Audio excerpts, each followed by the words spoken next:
I feel like a lot of people in the US are doing their very best to pretend that the country isn't actively falling apart. And while I don't think that dwelling and doom spiraling is healthy, neither is whatever this is. So I'm going to talk about a few things that I've been doing to respond to this. For starters, I recently saved up some money and allowed myself to have exactly one what I called crazy person purchase. I gave myself one purchase to assume worst case scenario.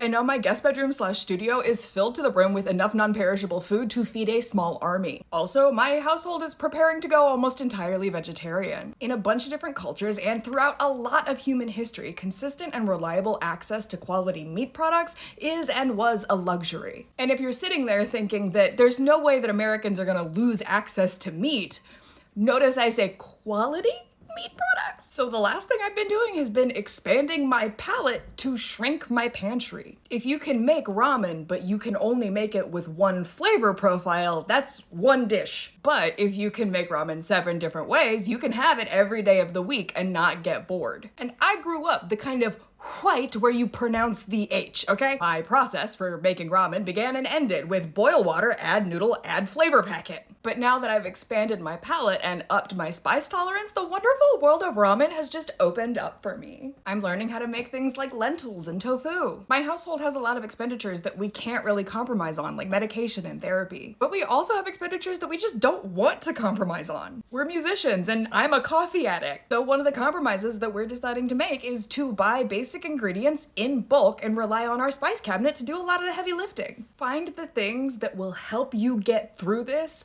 and financially mold the rest to protect that. Because if you start by cutting out the little things that get you through the day, you're gonna lose yourself in the process. Final disclaimer.